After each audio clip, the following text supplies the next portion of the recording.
Hoy día a Carlos San Martín, que es gerente tributario de JR Consultores, y a René Cáceres, que es abogado y asesor tributario desde Estados Unidos, o sea, de Estados Unidos. Así que ahí ellos después se van a presentar más formalmente, pero les doy la bienvenida. Y no sé si nos pueden saludar. Además contarles que esta charla va a quedar grabada para que luego la puedan revivir en nuestro canal de YouTube. Y las preguntas las pueden ir haciendo desde ya en el chat y también las pueden realizar directamente con micrófono y cámara eh, al final de la presentación. Así que sin más que decir, Carlos y René, les doy la bienvenida. ¿Están por ahí? Sí, súper, súper. Hola, buenos días. Bueno. Hola, hola a todos, hola a todos. Bueno, esta charla la vamos a compartir con René. René va a partir exponiendo. Y principalmente lo que vamos a estar viendo acá es la forma de invertir en Estados Unidos, las formas que podríamos llegar a tener como personas naturales, una LLC, una Corp, ya me aprendí todos los términos, René. Y obviamente los efectos que podría llegar a considerarse acá. Y al final de esto vamos a partir también viendo las consideraciones tributarias que debiéramos tener con respecto a ingresos, rentas pasivas, que de repente no se comentan mucho, y los créditos de impuestos pagados soportados en el extranjero también del artículo 41 letra A. También vamos a ver algunas declaraciones que son bien gravosas, declaraciones de inversión, de precio de transferencia, y bueno, hay algunas otras cosas más que se nos van a estar viniendo mientras estamos haciendo el speech. En esta parte va a comenzar René, y bueno, al final voy a terminar con mi exposición. Ahí René, no sé si quieres comentar algo. Sí, no, eso, vamos a hablar harto obviamente de la parte tributaria, que es la especialidad tanto de Carlos como mía, y respecto a la estructura, ¿cierto? Los impuestos que hay que tener presente, las opciones de planificación, etcétera. Así que partamos nomás. Súper.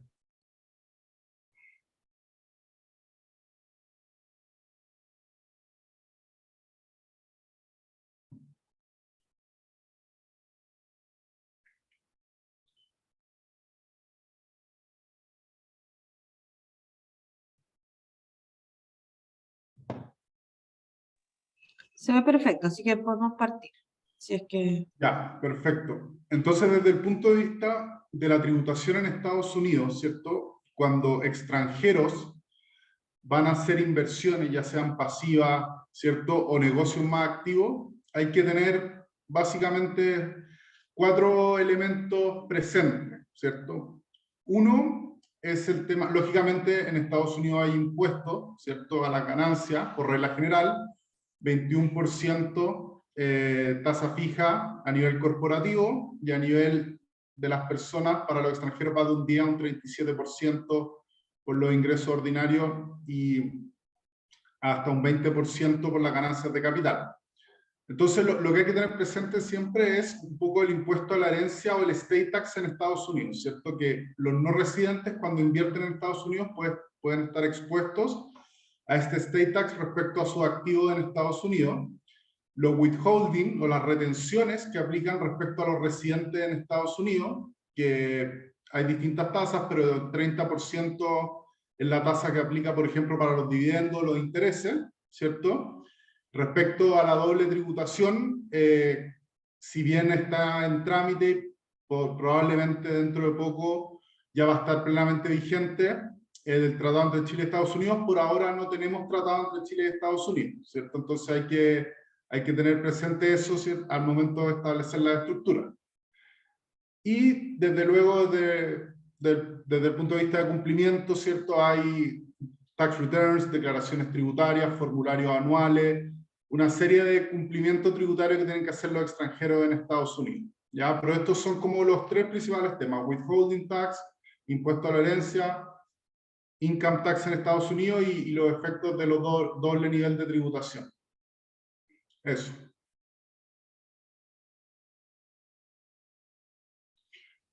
Entonces, claro, las distintas maneras como se puede invertir en Estados Unidos es directo como persona natural, ¿cierto? Directo con una sociedad extranjera, por ejemplo, una SPA chilena que hace una inversión o un negocio directamente en Estados Unidos, una LLC, ¿cierto?, que son muy populares, con un solo dueño, o una LLC con 2 o más dueños, que tiene un tratamiento tributario distinto, sin perjuicio que, y acá como el primer tema importante que hay que entender, ambas son entidades transparentes en términos tributarios.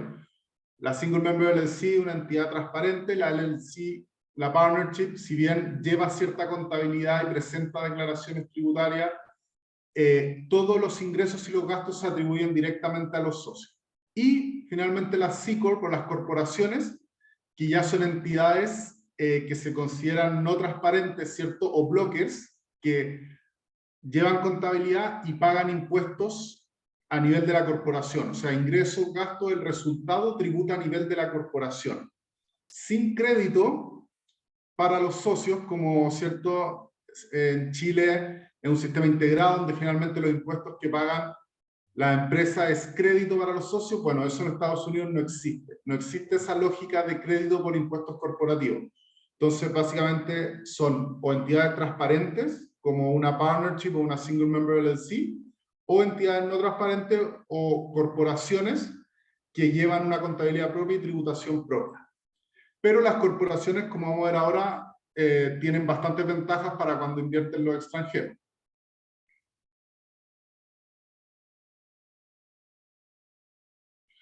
Entonces, pensando un poco como las dos inversiones más comunes, ¿cierto? Más pasivas, que son la inmobiliaria y las cuentas de inversión financiera, el principal tema cuando uno lo hace como persona natural, ¿cierto?, es que está sujeto a estate tax. Por ejemplo, si una persona va y compra un departamento de $500.000 en Estados Unidos, en términos sencillos, ¿cierto?, eso va a estar sujeto a estate tax con un tramo exento solo de $60.000, ¿ya? Entonces, $440.000 de esos 500.000 van a entrar dentro de los cálculos de estate tax en Estados Unidos, que en su tramo más alto llega a un 40%. Entonces, eso es algo que generalmente se quiere evitar, o al menos hay que tener presente y ver cómo se puede planificar. Y lo otro es que si uno invierte como persona natural en instrumentos financieros, por ejemplo, en fondos mutuos organizados en Estados Unidos o en acciones de empresas americanas, también está sujeto a estate tax. Entonces, en términos generales, por un tema de protección de activos, invertir directamente como persona natural montos considerables no es muy recomendable, ¿cierto? Por el tema del estate tax, que es un poco el equivalente al impuesto a la herencia. Ya, entonces esa opción, en términos generales, se descarta, o al menos es importante tener presente las desventajas. Invertir directamente como persona natural.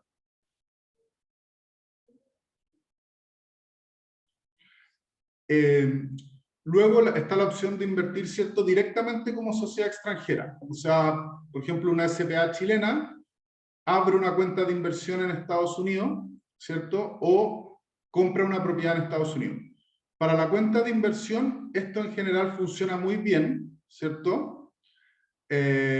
Porque la sociedad extranjera protege al dueño, ¿cierto?, a los socios del estate tax en Estados Unidos, ¿ya?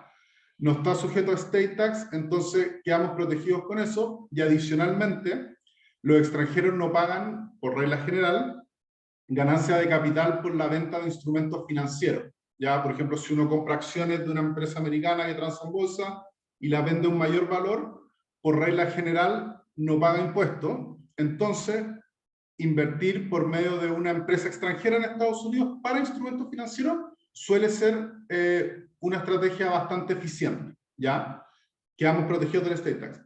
Para inversiones inmobiliarias no tanto, ¿cierto? Por una norma que se llama FIRPTA, porque al invertir con una sociedad extranjera, al momento de la venta de la propiedad, me van a retener el 15% independiente si la estoy vendiendo a un mayor o a un menor valor, ¿ya? Entonces, ese es un tema, y el otro es que hay un branch profit tax, ¿cierto? O un impuesto del 30% que equivale al impuesto a los dividendos, el cual cuando uno invierte en una empresa extranjera es más difícil de manejar que solamente la retención a los dividendos, que básicamente uno la paga cuando emite un dividendo. En cambio, el Branch Profit Tax que aplica a las empresas extranjeras, que en este caso compran bienes raíces en Estados Unidos, es un poco más complejo de manejar desde un punto de vista contable y tributario. Entonces, la sociedad extranjera tiene cierta ventaja, sobre todo para las inversiones financieras. De hecho, esa es la estructura, así como para redondearlo, que generalmente se recomienda para las inversiones extranjeras. Ahora, algunos lo hacen directamente, ¿cierto?, desde Chile, y muchos otros, por un tema de planificación patrimonial y por otros factores, lo hacen desde sociedades extranjeras como Canadá, por ejemplo, que es muy popular en los últimos años hacerlo desde Chile, ¿ya?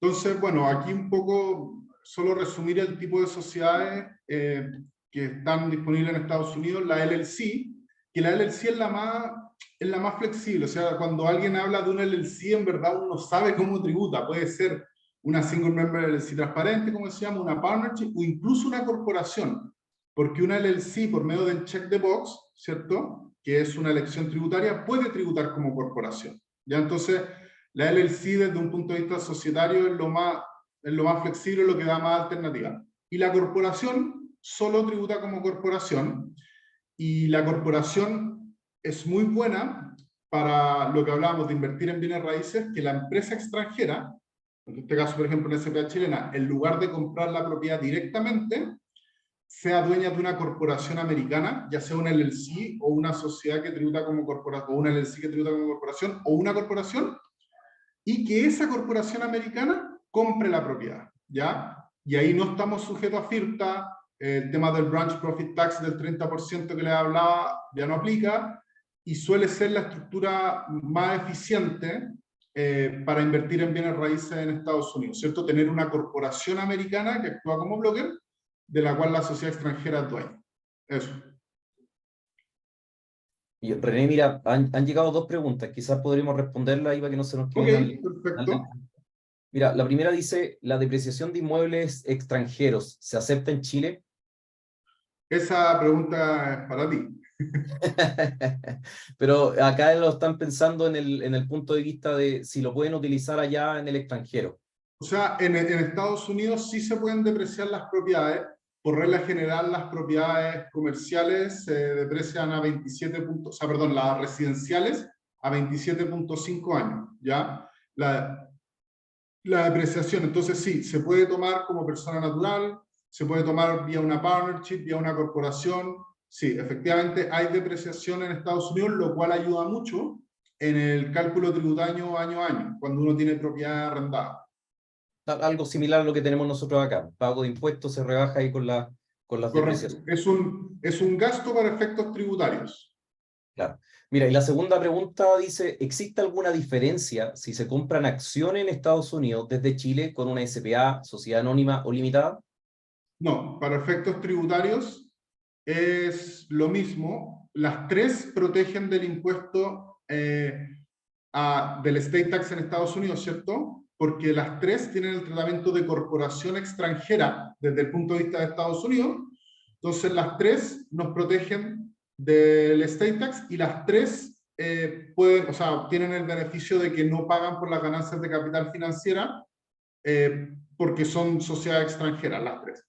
La Claro. única diferencia, que ya es más teórica y entrando en una planificación, es que la SA no tiene la opción de cambiar su régimen tributario desde la perspectiva de Estados Unidos, cambio la limitada y la SPA sí, pero en una inversión financiera eso generalmente nunca va a ser relevante. Claro, recordar nomás, ya lo has mencionado, pero de igual manera recordar que el estate tax es el equivalente acá en Chile al impuesto a la herencia. Sí, lo que pasa es que se calcula un poco distinto porque el impuesto a la herencia se calcula, ¿cierto?, por cada heredero, un poco por cada cuota, ahí tú lo entiendes mejor, y el estate tax se calcula sobre todo el patrimonio que deja la persona. Entonces, pero en esencia es el impuesto que se paga, ¿cierto?, al momento del fallecimiento de un contribuyente. Súper, René, sigamos nomás, no hay más preguntas por el momento.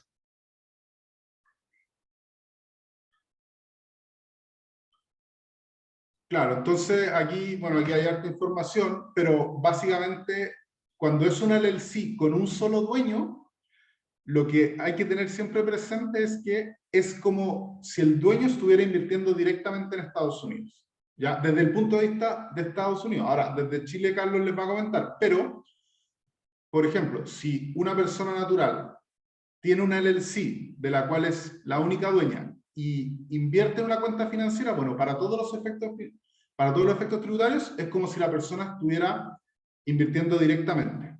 Si una sociedad extranjera tiene una LLC de la cual es el único dueño y compra una propiedad o invierte en instrumentos financieros, para todos los efectos tributarios es como si la sociedad extranjera estuviera invirtiendo directamente, ¿ya? Entonces aplica todo lo que hablamos antes dependiendo del caso. Eso, respecto a una LLC con un solo dueño. Luego tenemos la opción de una LLC, ¿cierto? Que tenga como socios, que tribute como partnership y que tenga como socios a personas naturales, ¿ya? Acá, en términos generales, es una entidad transparente, ¿cierto? Si bien la partnership permite evitar ciertos withholdings, igual los withholdings se aplican a nivel de la partnership, o sea, como que cambia el nivel de la retención o los withholdings que hay que hacer. Ya no lo hace un tercero, sino que los tiene que hacer la propia partnership. Entonces, y el problema de esta estructura es que también está sujeto a state tax en Estados Unidos, porque las personas naturales son dueñas de un activo dentro de Estados Unidos, que es la participación en la partnership.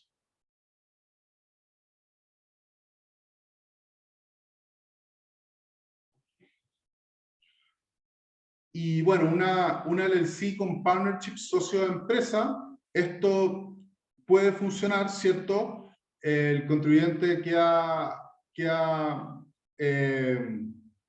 no queda afecto a state tax, ¿cierto? Y la partnership es pass-through, entonces todos los ingresos y los gastos se atribuyen a las empresas extranjeras, las cuales van a tener que tributar en Estados Unidos, presentar un formulario del 1120F y pagar impuestos en Estados Unidos. Entonces, tampoco nos suele ser la figura más eficiente porque por regla general no queremos empresas extranjeras declarando impuestos en Estados Unidos, sino que solo queremos que sean dueñas de otras empresas, ¿cierto? Y que esa empresa idealmente no sean transparentes o pass-through como lo es una partnership. Entonces, si bien puede funcionar para cierto tipo de proyecto, el tema finalmente depende un poco de los objetivos financieros, etcétera, pero por regla general no suele ser muy eficiente.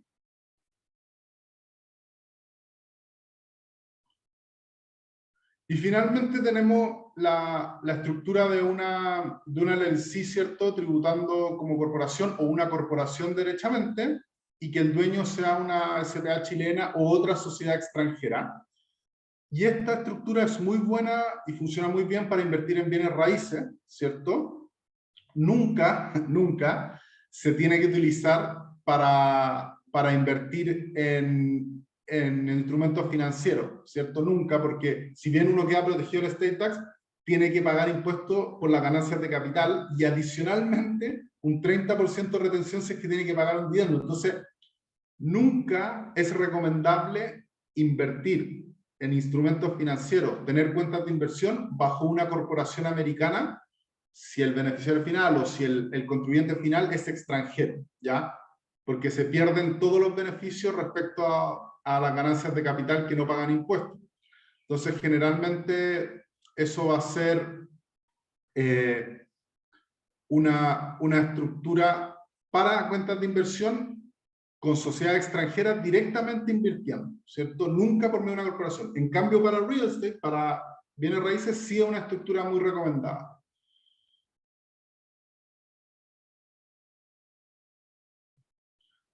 Entonces, claro, acá tenemos un modelo, ¿cierto?, que se ocupa bastante, que es tener una empresa, una sociedad chilena o una sociedad en Canadá, ¿cierto?, que es dueña de una corporación americana, ya que actúa como broker, y luego, por cada propiedad que se compre, se forma una LLC subyacente, que es una entidad transparente, ¿ya? Acá el objetivo de la LLC subyacente es solo un tema de limitar la responsabilidad legal y de liability, ¿cierto? De temas civiles, de una eventual demanda o ese tipo de cosas, pero para efectos tributarios las tres propiedades que se grafica acá van a tributar a nivel de la corporación, ¿ya? Y acá no estamos sujetos a FIRTA, ¿cierto? Que es la retención del 15%, no estamos sujetos a State Tax, porque los socios son dueños de la empresa extranjera, podemos tomar la depreciación, ¿cierto? El 30% no aplica si uno no paga dividendo, y generalmente si uno vende las propiedades a un mayor valor, sí, tiene que pagar el 21% tasa fija más impuestos estatales que apliquen por el mayor valor, y luego se puede hacer una disolución, ¿cierto? Una liquidación de la corporación y evitar el segundo nivel de tributación, ¿cierto? Con convenio eso cambiaría un poco porque los dividendos que se paguen desde la corporación americana en Chile pagarían una tasa mucho más reducida que el 30% actual, pero esto suele ser una estructura que funciona bien con la desventaja de que como tengo las tres sociedades, o sea, las tres propiedades bajo una corporación, si vendo una, no puedo hacer la planificación de liquidar la corporación para evitar el segundo nivel de tributación. Entonces,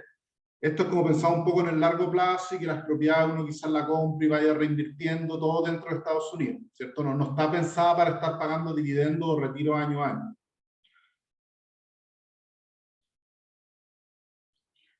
Y acá tenemos el modelo de un negocio operativo, ¿cierto? Que, por ejemplo, una empresa chilena que quiere salir a invertir en Estados Unidos, ¿cierto? Ya con un negocio más operativo, vender algún tipo de producto, prestar algún tipo de servicio, instalarse con algún tipo de producción, etcétera. Ya no estamos hablando solo de bienes raíces e inversiones financieras, aplica un poco los mismos criterios que para los bienes raíces, en cierto sentido. Lo que se recomienda generalmente es tener una primera sociedad que actúa como corporación, ¿cierto? Broker, de la cual la sociedad chilena es dueña, y luego dependiendo, por ejemplo, si se tiene operaciones en dos estados distintos, se recomienda tener una LLC transparente en cada estado, ¿cierto?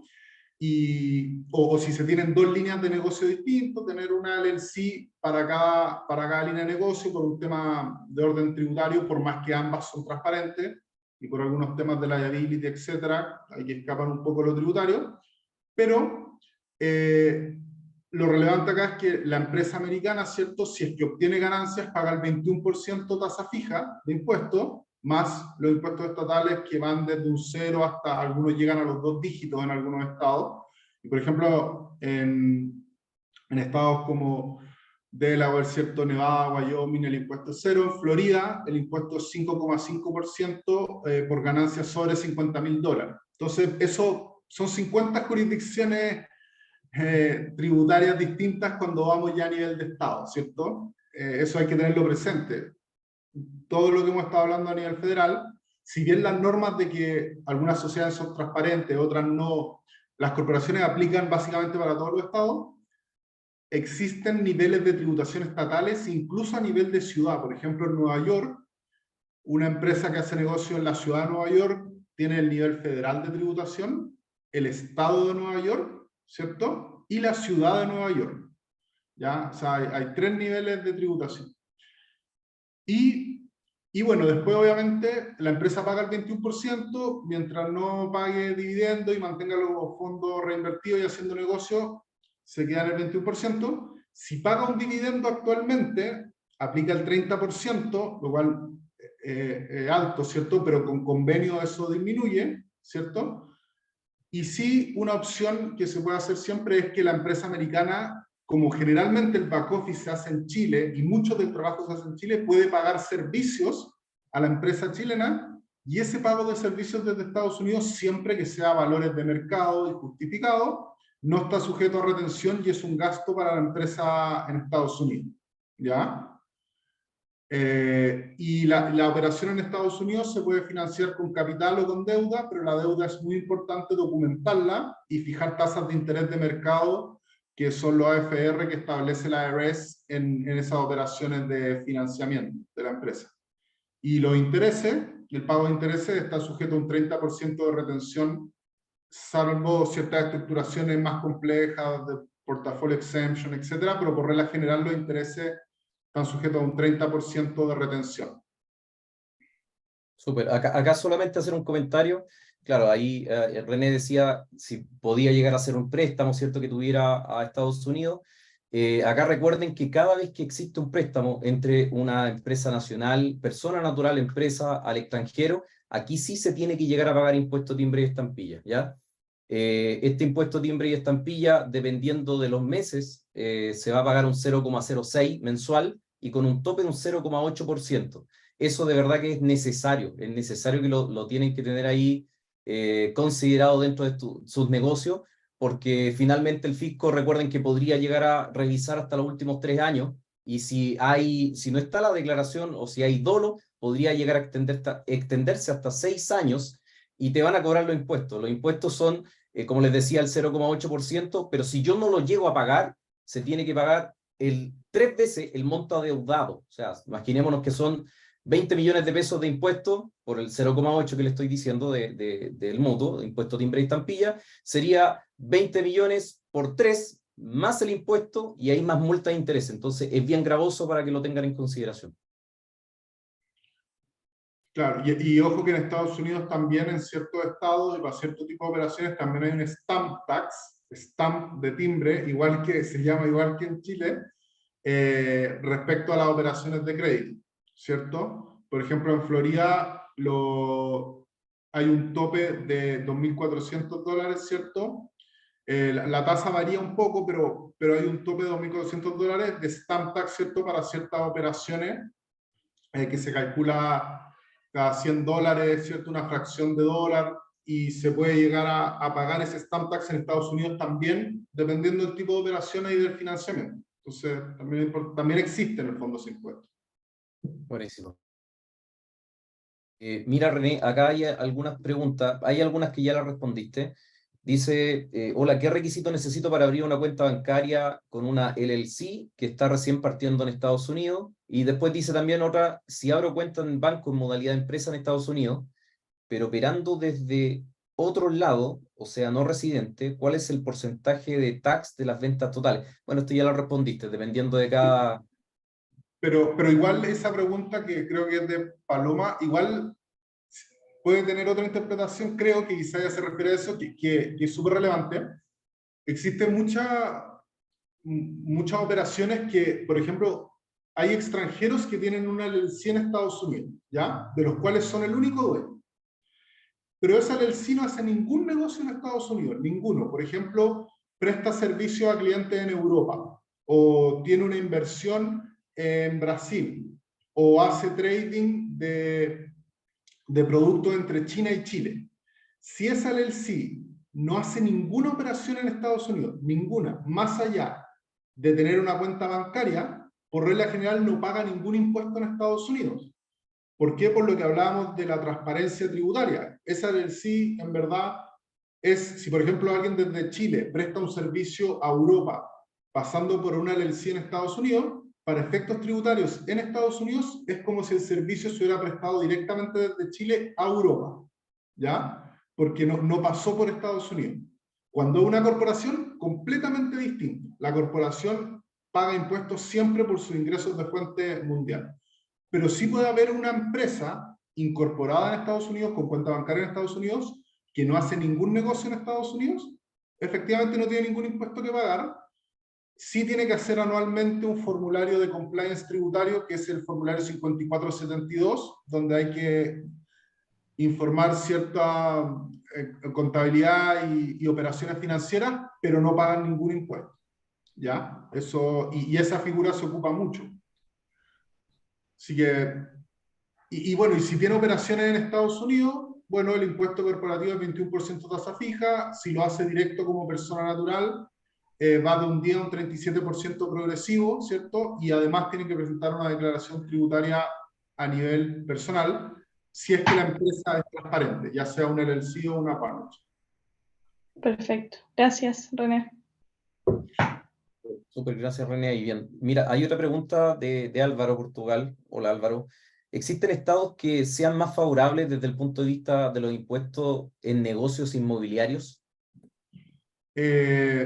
Sí, pero sí y no, porque, por ejemplo, finalmente va a depender dónde esté localizado. Si va desde el punto de vista de la sociedad que uno ocupe, por ejemplo, yo puedo tener una sociedad en Delaware, pero si esa sociedad en Delaware compra una propiedad en Florida, tiene que tributar en Florida, ¿ya? Porque tiene ingresos de fuente Florida.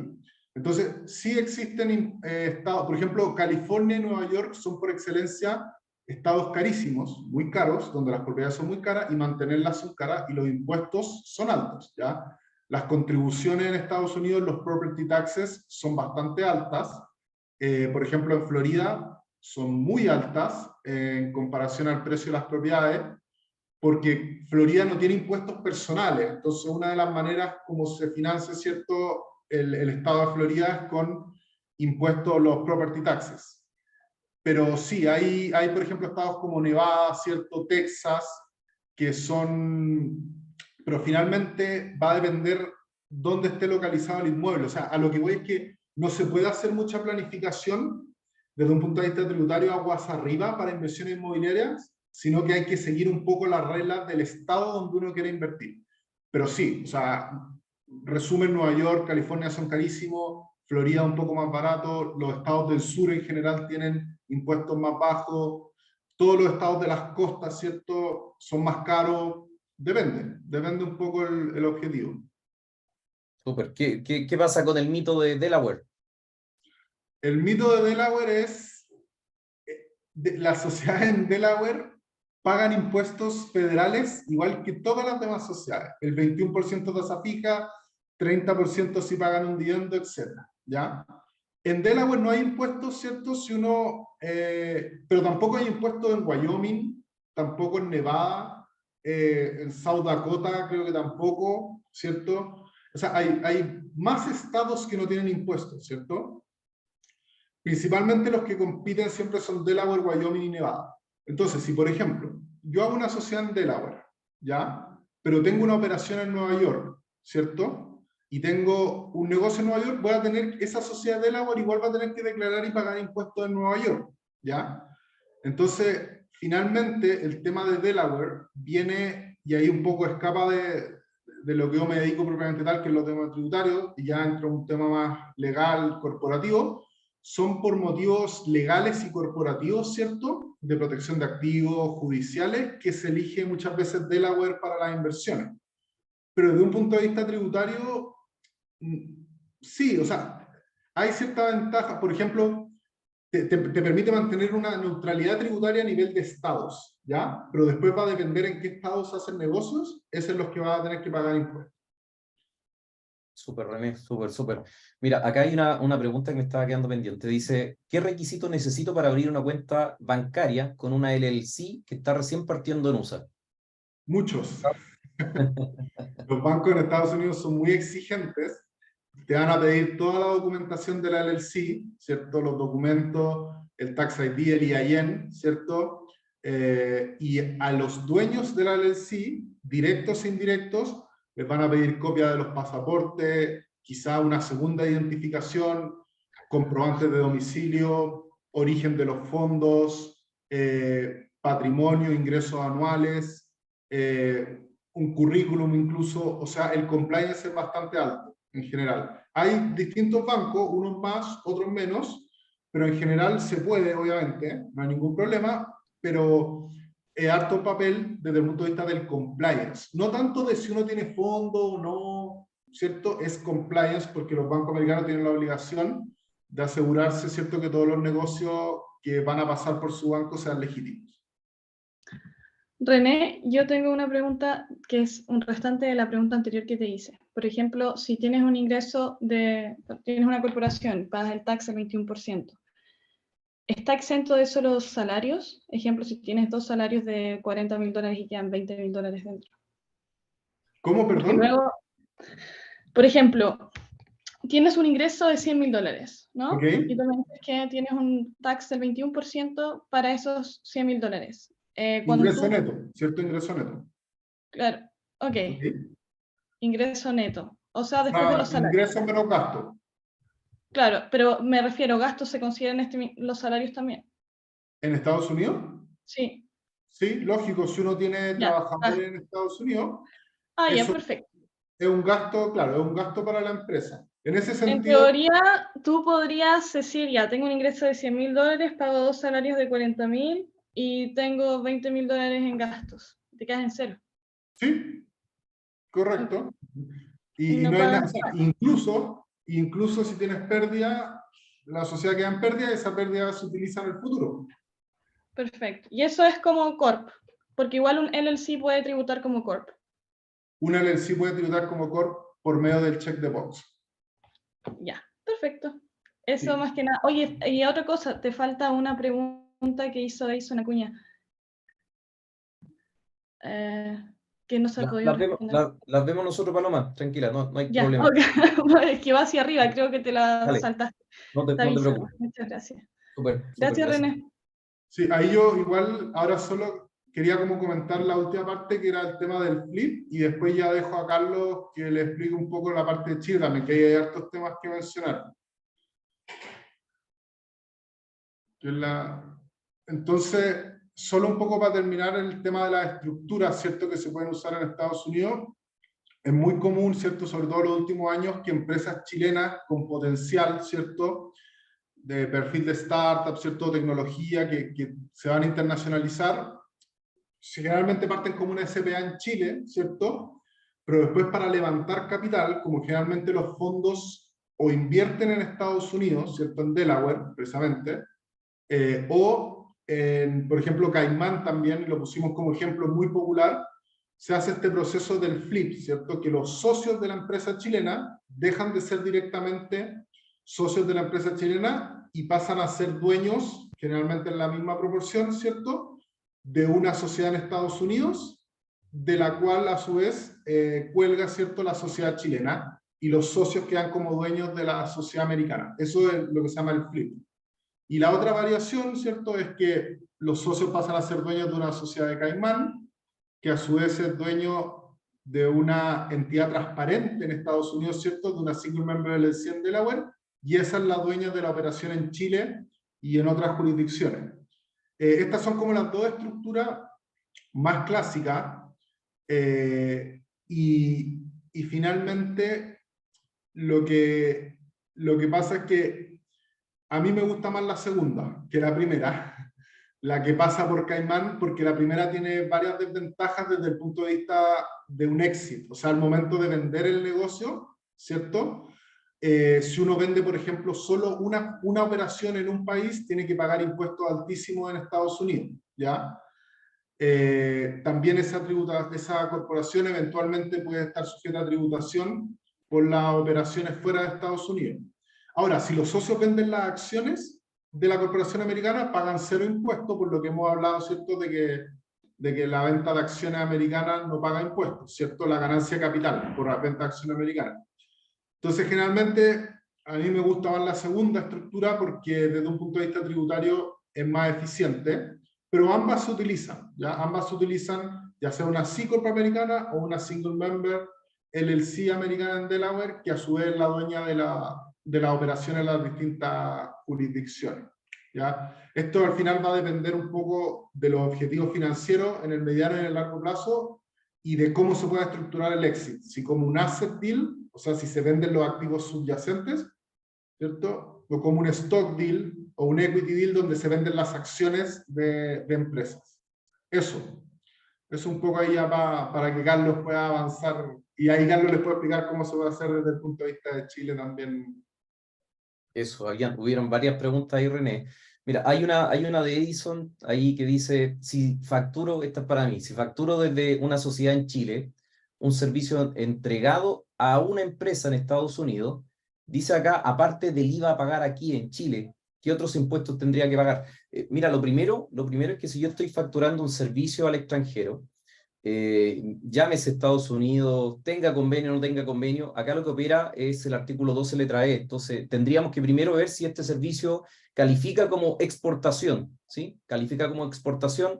Recuerden que aduana cada 6 meses, 4 meses más o menos va actualizando los servicios que van saliendo nuevos y que los califica como exportables, por lo tanto no en todos los casos podrías llegar a considerarlo de esa manera, sino que va a ser una factura de exportación la que vas a hacer. Ahora, ¿qué impuestos paga en Chile? La utilidad que genere por este tipo de operaciones. Independiente si tenemos acuerdo de doble tributación o no, que acá decía, dado que no hay acuerdo de doble tributación. Manuel Vázquez dice, ¿qué es Claro, más ahí conveniente? solo Carlos, mencionar que por regla general los servicios prestados desde fuera de Estados Unidos, ¿cierto?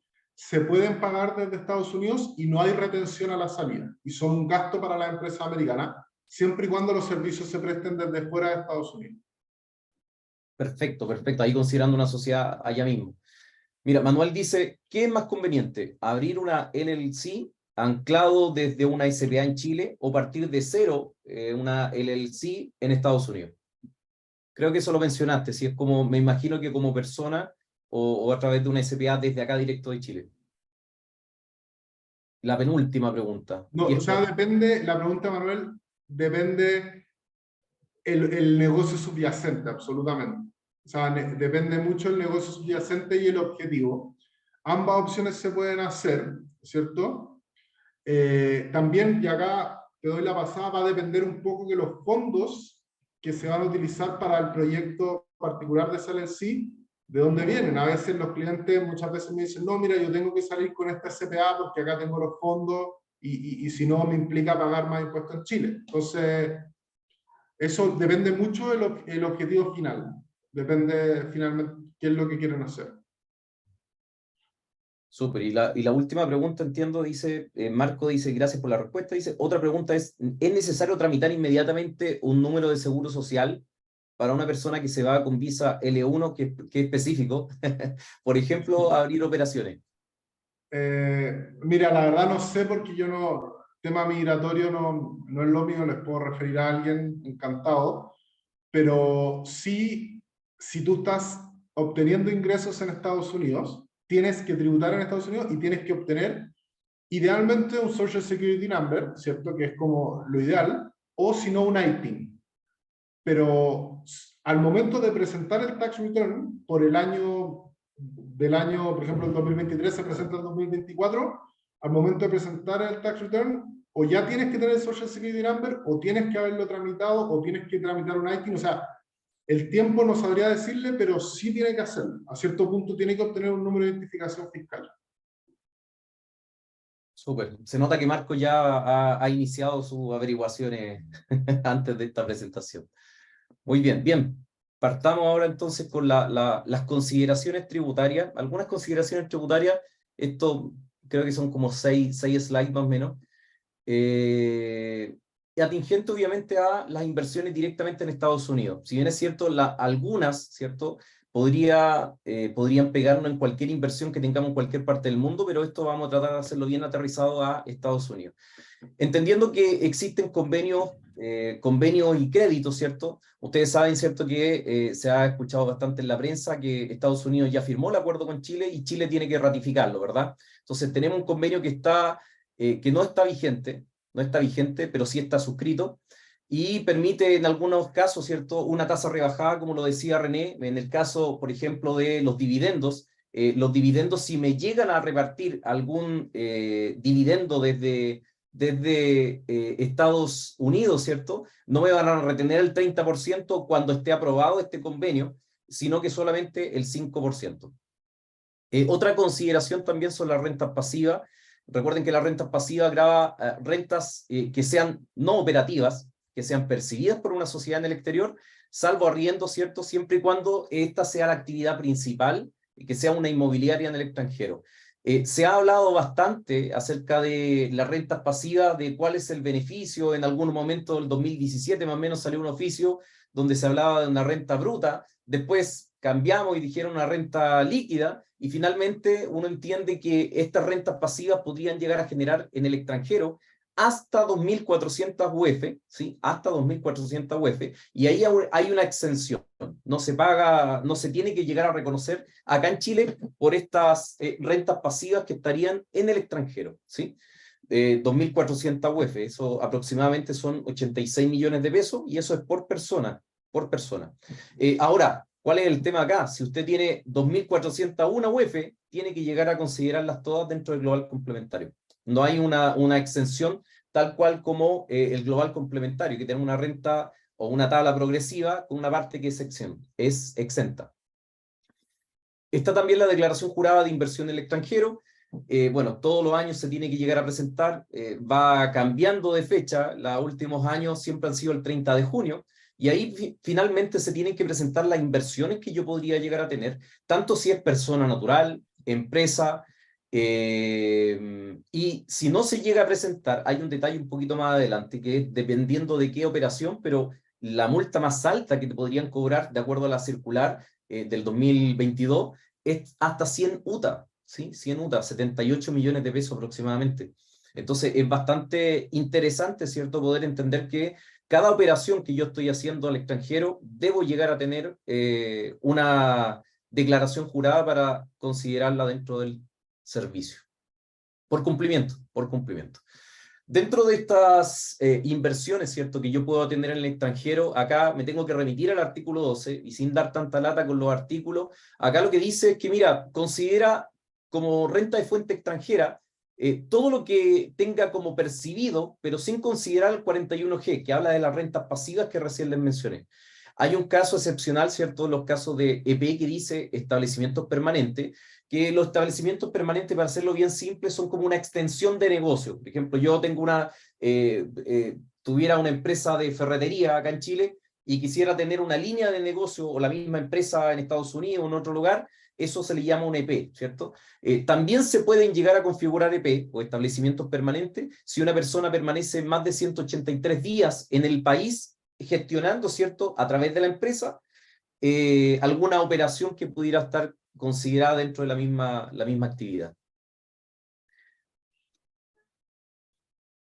Bueno, dentro de las rentas del 41 letra G, y que uno siempre, yo me imagino que varios han escuchado, ¿cierto?, estas rentas pasivas, el mismo artículo 41G dice que son los contribuyentes que controlen de manera directa o indirecta entidades que no tengan domicilio ni residencia en Chile. Acá, ¿cuál es el tema? Que se tiene que llegar a considerar las rentas que son devengadas y percibidas. O sea, yo ya tuve un título derecho sobre esa renta, y yo ya tengo que considerarla, no tan solo con la percepción, sino que también con el devengamiento.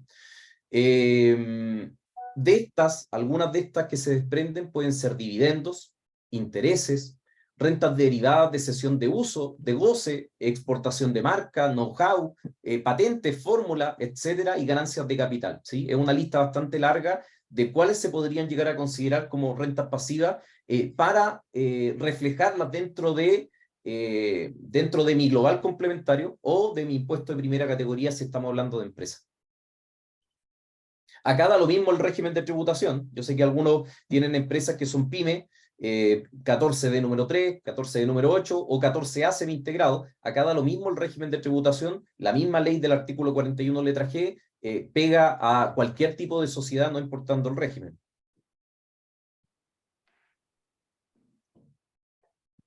En temas de créditos, acá, aun cuando Estados Unidos no tengamos firmado un convenio vigente, ¿sí?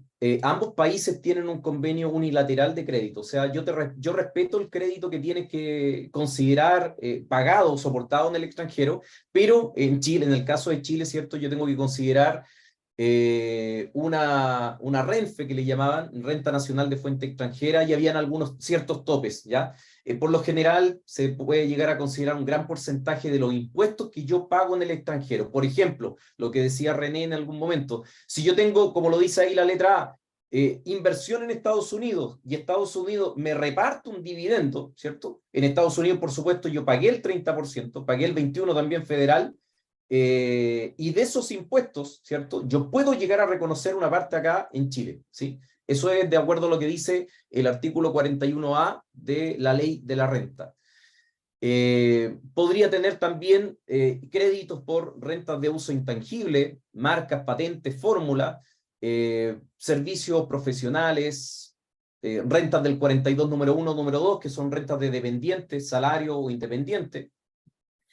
Establecimientos permanentes, lo que les mencionaba recién de rentas pasivas, cualquiera de estas rentas que me genera alguna ganancia en el extranjero y se haya pagado algún impuesto, ¿cierto?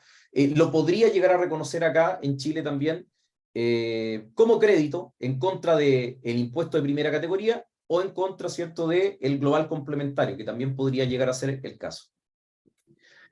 ¿Qué tipo de créditos yo puedo llegar a considerar? y acá dejé de ver las preguntas, René, en caso de, si me ayudas con eso. ¿Qué créditos yo podría llegar a considerar? Los impuestos soportados en el extranjero podrían ser impuestos de retención, lo que estábamos hablando, ¿cierto?, de los dividendos, impuestos corporativos, 21% que se puede pagar, el crédito indirecto respecto a entidades subsidiarias, acá hay un tema también que lo vamos a comentar en la siguiente slide, y un crédito también por impuestos adicionales.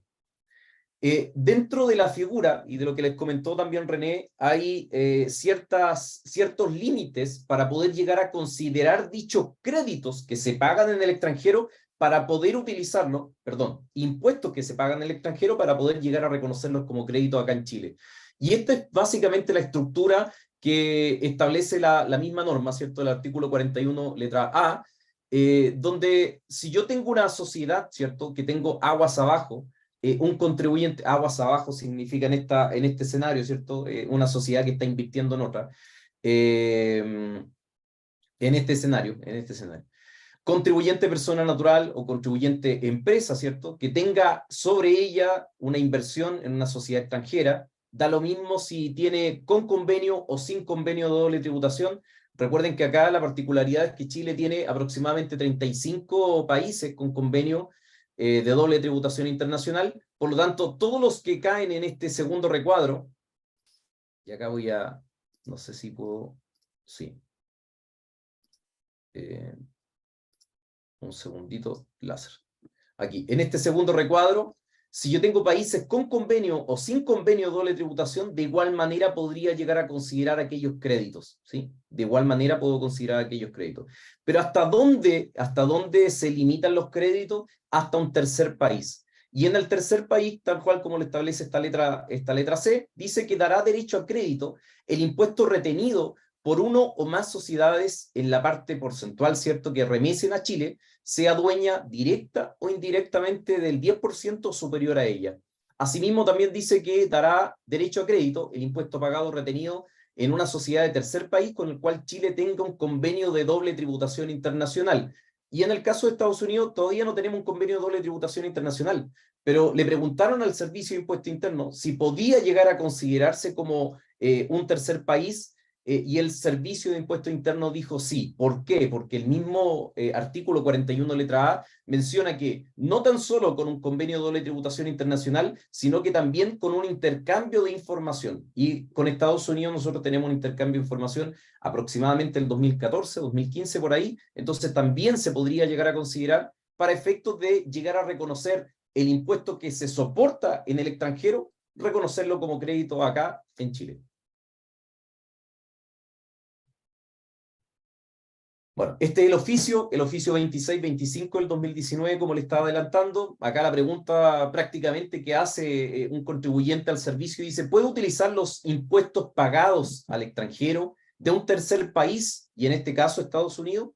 Y el oficio menciona a la sociedad consulta sobre la procedencia a utilizar como crédito, ¿cierto?, los impuestos soportados en el extranjero, aplicados a un tercer estado sobre rentas distribuidas como dividendos a una sociedad extranjera, y en este caso es esta sociedad, ¿cierto?, de Estados Unidos, que remesa un dividendo a otra sociedad extranjera, da lo mismo si tenemos convenio o no tenemos convenio, y luego dice, y posteriormente remesa utilidades a un inversionista chileno. Entonces, luego vuelve a remesar, ¿cierto?, a un contribuyente de residencia chilena.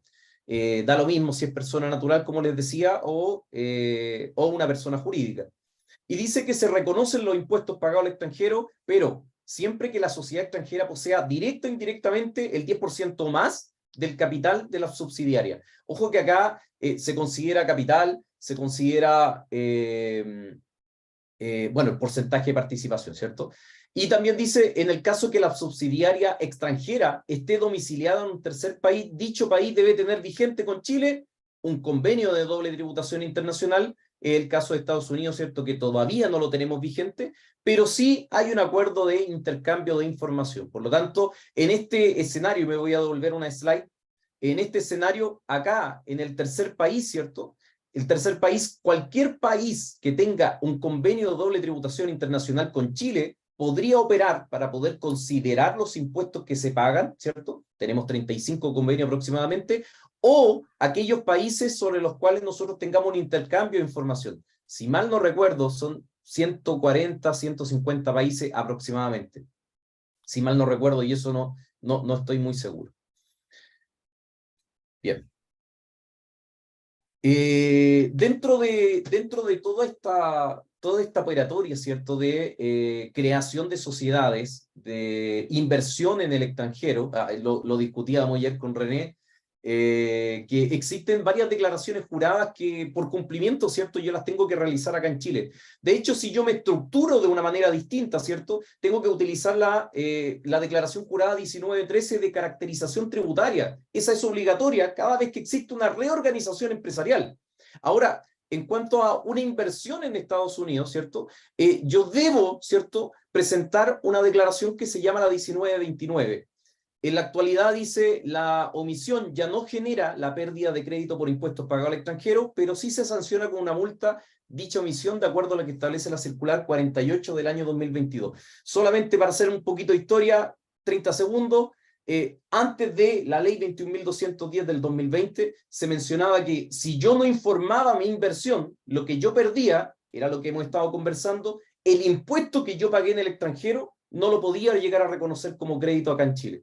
Esto cambia a través de la ley 21.210 y ahora existen sanciones, ¿ya? Pero de igual manera yo podría llegar a reconocer el impuesto pagado al extranjero. Ahora, ¿cuáles son estas sanciones? Esto va a depender, ¿cierto? Si me estoy yendo por un código tributario, por el 41 letra A o el 41 letra G. En estricto rigor, la inversión que yo pueda llegar a tener, ¿cierto?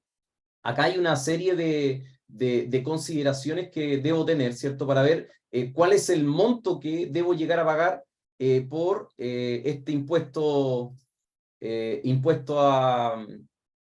hacer esta presentación de la 1929. Esta declaración jurada esta circular, menciona que yo tengo 3 alternativas para no haber enviado esta declaración. La primera es no presentada, la segunda es declaración presentada fuera de plazo, extemporánea, o declaración presentada en forma incompleta o errónea. Incompleta o errónea. Dentro de esto, la misma modificaciones dicen que si yo tengo alguna declaración que está incompleta, podría ser perfectamente como, y lo dice la circular, datos que sean manifiestamente irrisorios. Por ejemplo, coloco los datos del personal, de la persona, individualizándolo, y le coloco todo número 1, lo que comúnmente acá se llama como las declaraciones por cumplimiento, que están presentándolas solamente para que no salga multa. Eso sí está sancionado, y si ustedes se dan cuenta acá, las multas podrían ser desde 10 UTA, ¿sí? Cada UTA vale 733.000 pesos, hasta 100 UTA, ¿sí? Y esos son 73 millones de pesos aproximadamente. Entonces, es bien gravoso lo que yo podría llegar a considerar como una sanción por no haber declarado esta DJ, ¿sí? Declaración jurada DJ. En el caso de extemporánea, se aplican exactamente las mismas que están anteriormente, ¿cierto? La multa de 10 UTA, más una UTA adicional por cada mes de retraso, con tope de 100 UTA en este caso, en el caso de contribuyentes que realicen inversión al exterior y que tengan derecho a crédito soportado por los impuestos extranjeros, la multa primero la aplica el TTA, Tribunal Tributario, pero es tal cual como está en el primer recuadro, que son 10 UTM más una UTM adicional. Y bueno, si es que yo considerara esto como una renta pasiva, aquí también están las multas, 15 UTA, 20 UTA, 30 UTA respectivamente, dependiendo de los días de atraso. Y si yo no tengo la declaración está errónea o incompleta, y acá hay una particularidad que sí lo menciona, que si he omitido, por ejemplo, datos de alguna operación de inversión, por ejemplo, que no informé los respectivos movimientos. Si yo dije, mira, esta declaración es un EP y realmente era una entidad extranjera controlada, eso ya se entiende como incompleta. Entonces te podrían llegar a aplicar también esta multa. Otra cosa, por ejemplo, es si yo digo, este fue un dividendo y coloco el código de dividendo al exterior y realmente correspondía a otras rentas, también me podrían llegar a considerar que esto está erróneo y cobrarme esta multa que está asociada. Por eso hacemos tanto hincapié que la declaración jurada 1929, que es una declaración jurada de inversión en el extranjero, no tan solo en Estados Unidos, es muy gravosa con respecto a las otras declaraciones juradas que tenemos por cumplimiento tributario anuales. Hay otra declaración, y esto ya para comenzar a terminar. Está la declaración jurada también 1907, que es la de precio de transferencia. Esta también es una declaración jurada bien gravosa, donde dice que, primero que todo, los socios, ¿cierto?, o empresas que hayan realizado operaciones con partes relacionadas que no se encuentren ni domiciliadas ni residentes en Chile, debo llegar a considerarla, ¿cierto?, para realizar esta declaración jurada. O sea, primero me dice contribuyentes que sean segmentos de mediana empresa o gran empresa y que tenga relacionada en el extranjero, ¿cierto? De igual manera tengo que hacer la declaración jurada. Ahora, me dice del artículo 41 letra E. Lo que dice el artículo 41 letra E en uno de sus incisos habla del artículo 41 letra F, y eso es contribuyentes o países o territorios de nula o baja tributación. Por ejemplo, Venezuela, las Islas Caimanes, que le gusta a René, todos estos tipos de sociedades, ¿cierto?, que se paga una baja tributación, también se considerarían como relacionadas para efectos de esta declaración jurada de precio de transferencia. Así que ojo especial con esto. Y en el caso de no ser un contribuyente de mediana empresa o gran empresa, ¿cierto?, pero tenga una relacionada en el extranjero y que tenga más de 500 millones de pesos, ahí me bloqueé con el esquema, bloqueé un poquito la PPT, pero que tenga más de 500 millones de pesos, también tendría que llegar a realizar esta declaración jurada. Hay un esquema por ahí que, bueno, dependiendo del tipo de operación, como lo menciona, si son venta de bienes raíces, servicios administrativos, servicios profesionales, remuneraciones, licencias, patentes, comisiones, préstamos de intereses, arrendamiento, enajenación de acciones, ingresos por instrumentos financieros, reembolsos de gastos, cuentas por cobrar. O sea, ustedes ven una gran lista de ingresos, de movimientos que podríamos llegar a tener, ¿cierto? Y si son medianas empresas o grandes empresas, sin importar, ¿cierto?, el monto, automáticamente todos están como sí, y debo llegar a confeccionar esta declaración jurada de precio de transferencia. Lo que está en el costado derecho dice un segmento pequeña empresa o microempresa, y ahí solo, ¿cierto?, si superan los 500 millones de pesos.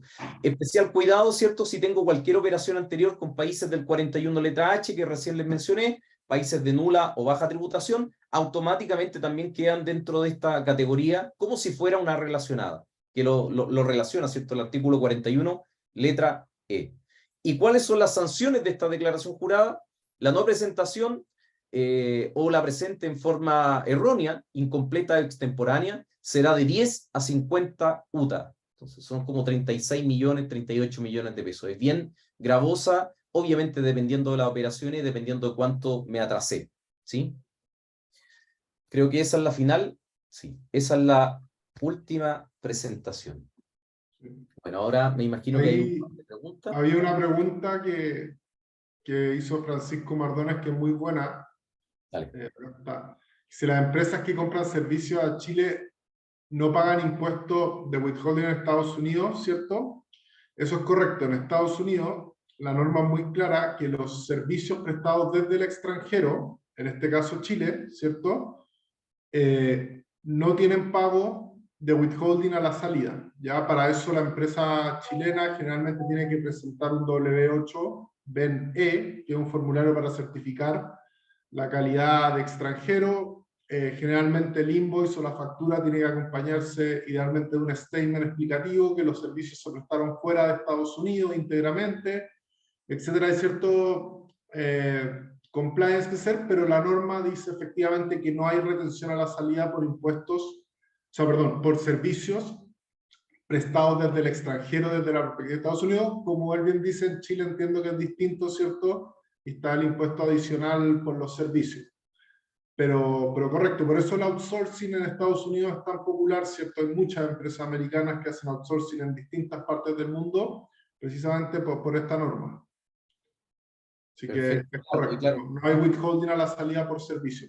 Cuando siempre, lógicamente, solo va a determinar que sean a valor de mercado, monto razonable y que correspondan a la realidad, porque de lo contrario, la IRS puede recaracterizarlos como dividendos si en verdad se identifica que más que servicio simplemente se está pagando utilidad al extranjero. Gracias. Súper, súper bueno. Francisco ahí sabía que tenía que pagar impuesto adicional, así que súper, súper, súper.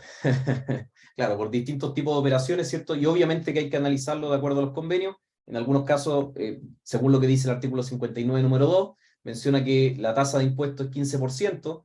En algunos países, ¿cierto? La tasa de retención no se paga impuesto, por ejemplo, España, no se paga impuesto adicional por eso, pero también especial consideración, escucha, yo le doy harto con el 41 letra H, de territorios de nula baja tributación, porque cada vez que operan o están dentro de algún impuesto, estos son más gravosos. Por ejemplo, si hubiera tenido un servicio profesional, no pago 15%, sino que el mismo inciso final de este artículo menciona que la tasa es 20%. Entonces, hay especial cuidado con estos países de nula o baja tributación.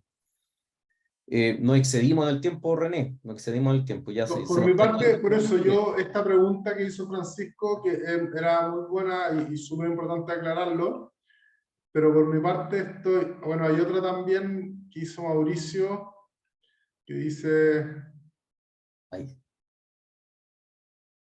de servicios.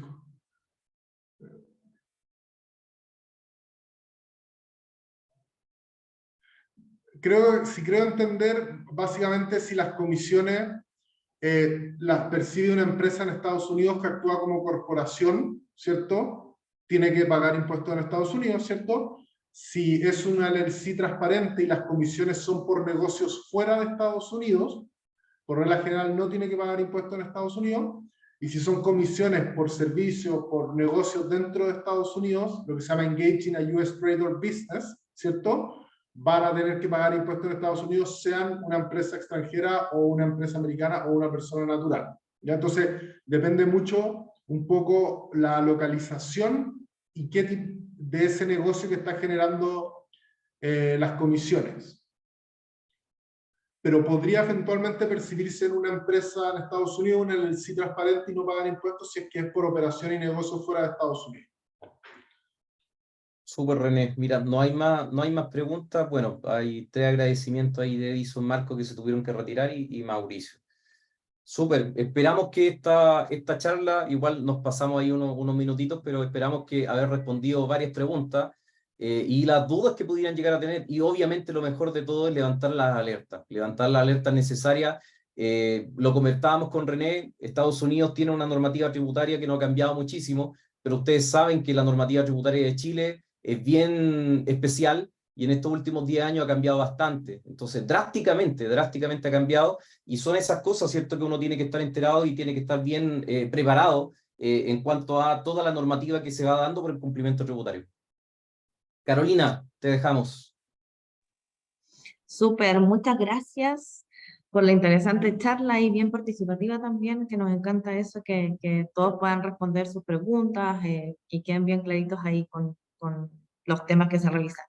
Bueno, cualquier cosa, nosotros de todas formas les vamos a mandar los datos, la presentación también y el link de esta charla para que la puedan volver a revisar o compartir con quienes sea necesario y ustedes quieran. También van a ir los datos de los chicos acá para que si es que necesitan resolver alguna otra pregunta más directamente, también los puedan contactar directamente. Así que muchas gracias a todas y a todos por participar en esta nueva Tech Speech. Gracias por el tiempo de vernos también. Y bueno, los invitamos a estar atentos a nuestras redes sociales y a nuestras comunicaciones para una nueva actividad que tenemos ahí siempre para ustedes. Así que tengan un excelente jueves, abrigarse porque parece que mañana llueve, y un muy, muy, muy buen día y fin de semana que se viene. Abrazos a todos y muchas gracias. Muchas gracias a todos. Chao, chao. Que estén muy bien. Abrazos. Gracias. Bien. Chao, Chao, Chao. gracias. Todos.